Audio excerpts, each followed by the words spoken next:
कौन है ठेकेदार? क्या कर रहे हो तुम? दोनों यहीं रहते हो भाई?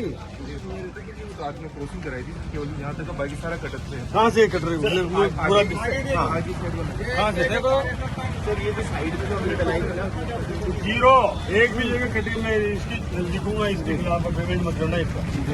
ये इनको तो हटवाओ ना यार रोड से। हमारी जिम्मेदारी नहीं है हटवाने की। क्या जिम्मेदारी? साथ में चल रही है, हटेगा तो इधर से निकलने लग जाएंगे। आधा रोड रुक जाए तो इधर कर दिया, इधर खोद दिया, इधर ये सही है क्या? बात सुनो तो कोई दिक्कत नहीं है, लेकिन रोड पे चलने में दिक्कत ना हो उस लायक आप बना के रहा। राजस्थान के ऊर्जा मंत्री हीरालाल नागर पूरी तरह से एक्शन मोड में नजर आ रहे हैं। रविवार अलसुबह सांगोद कस्बे में अचानक शहर की सड़कों पर निकल पड़े।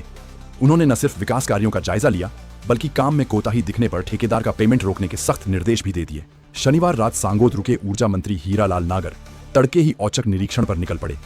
कोलियों का बड़, कोटा रोड, गायत्री चौराहा और झोलपा रोड समेत कई प्रमुख इलाकों में पैदल घूमकर उन्होंने विकास कार्यों की जमीनी हकीकत पर रखी।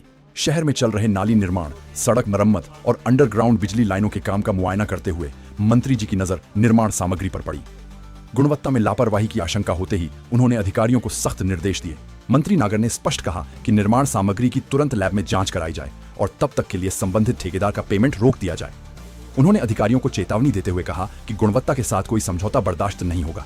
सुबह सुबह ऊर्जा मंत्री को अपने बीच पाकर स्थानीय लोग भी हैरान रह गए और अपनी समस्याएं साझा करने उनके पास पहुंच गए। खुले नालों से होने वाले हादसों को रोकने के लिए मंत्री ने नालियों को व्यवस्थित ढंग से ढकने के भी निर्देश दिए। निरीक्षण के बाद अधिकारियों और इंजीनियरों की क्लास लगाते हुए मंत्री ने दो टूक शब्दों में कहा कि वे बिना किसी राजनीतिक या बाहरी दबाव के पूरी निष्पक्षता और ईमानदारी से काम करें। जनता का हित ही सरकार का पहला लक्ष्य है। उन्होंने शहर के सीवरेज और बिजली अंडरग्राउंडिंग के रुके हुए कामों को तय समय सीमा में पूरा करने का अल्टीमेटम भी दिया।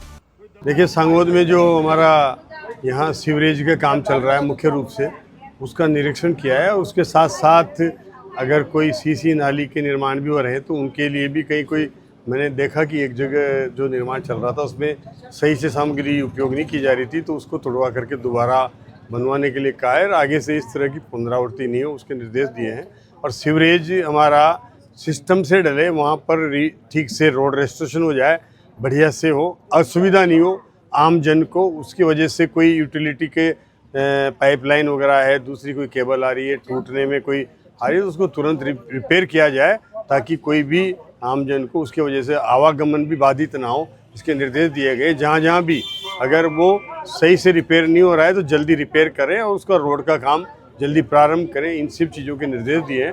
आने वाले समय में सांगोद में अंडरग्राउंड लाइट का काम भी चलने वाला है और सीवरेज का काम चल रहा है अभी, और इसके साथ साथ पाइपलाइन का भी पूरा काम चल रहा है।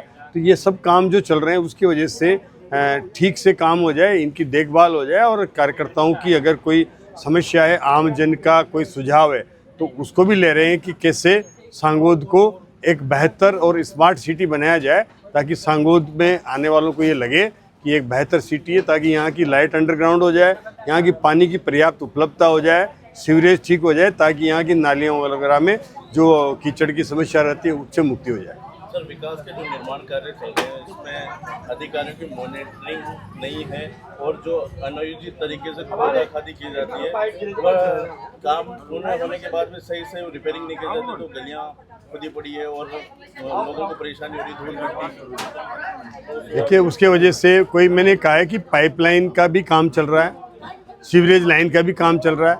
अगर एक ही ट्रेंच में दोनों की खुदाई एक साथ हो जाए, उसके लिए कई जगह कर रहे हैं, लेकिन कई जगह वो संभव नहीं हो पा रहा है। कोई वहाँ सकड़ी गली है तो वो उनको दोबारा खोदना पड़ रहा है। लेकिन अधिकतर मैंने कहा कि दोनों विभाग समन्वय करके और काम करें ताकि उसकी वजह से कोई भी असुविधा ना हो।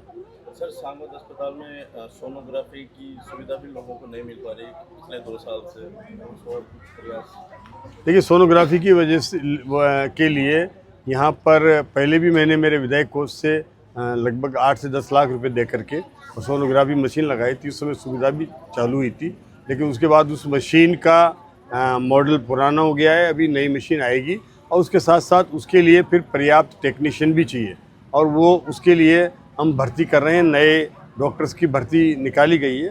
जैसे ही डॉक्टर उपलब्ध होंगे सांगोद में, यहाँ की जो वो सुविधाएँ जाँचों की है वो सब उप जिला चिकित्सालय बन गया है, तो वो सारी सुविधाएं इसमें मिलेंगी और उससे यहाँ के लोगों को जो समस्या है उसका समाधान भी होगा। सर, देश ऊर्जा संकट की ओर बढ़ रहा है, तो आप लोगों से क्या अपील करना चाहिए? देखिए, आने वाले समय में हमारे देश में जिस तरह से हमारा उपयोग होने वाला, चाहे वो ऊर्जा का मुख्य स्रोत ट्रांसपोर्ट का है, वो पेट्रोल और डीजल है, और वो उसका लगभग 85% हम आयात पर निर्भर है। उससे बड़ी देश की विदेशी मुद्रा बाहर जाती है।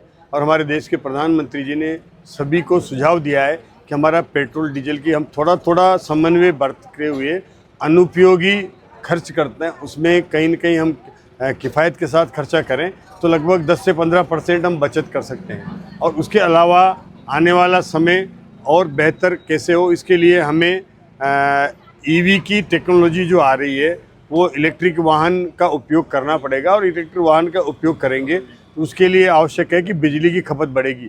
हमारा विभाग तैयारी कर रहा है कि आने वाले समय में बिजली की बढ़ती हुई खपत के लिए तैयारी अभी से की जाए, ताकि ईवी को हम पर्याप्त मात्रा में बिजली उपलब्ध करा सके चार्जिंग के लिए। और हमारे पास अभी भी सोलर की पर्याप्त बिजली दिन में उपलब्ध है, उसके लिए हमने बैटरी स्टोरेज से लगा करके और ऐसे टेंडर निकाले हैं जिससे कि उसको दिन की बैटरी को हम दिन की बिजली को, सोलर की बिजली को स्टोर करें और रात के समय जब अधिक मांग होती है तब उसको सप्लाई करें। इस पर काम चल रहा है, हमने इसके टेंडर निकाल दिए हैं, ऑर्डर दे दिए हैं। बहुत जल्दी आने वाले 2027 तक वो धरातल पर उतरेंगे। तो लगभग 6000 मेगावाट के वो टेंडर है, उस पर भी काम होगा। हम 6500 मेगावाट के और टेंडर निकाल रहे हैं पूगल में, उसका भी लगभग 2450 मेगावाट का सोलर लगेगा, जिससे भी हमें अतिरिक्त बिजली वो मिलेगी और उससे आने वाले समय में हमारी आवश्यकताओं की पूर्ति होगी। जो ऊर्जा का डाइवर्सिफिकेशन हो रहा है अभी, और वो हमारा कोल से हम सूरज की तरफ जा रहे हैं, बैटरी स्टोरेज की तरफ जा रहे हैं। उसके अलावा ट्रांसपोर्ट का सिस्टम है, वो भी बैटरी चलित जो है ईवी पे ट्रांसपोर्ट आ रहा है, तो उसकी वजह से बड़ी डिमांड बनने वाली है। उसके लिए भी हम पहले से ही तैयारी करके और उसकी एक योजना बना करके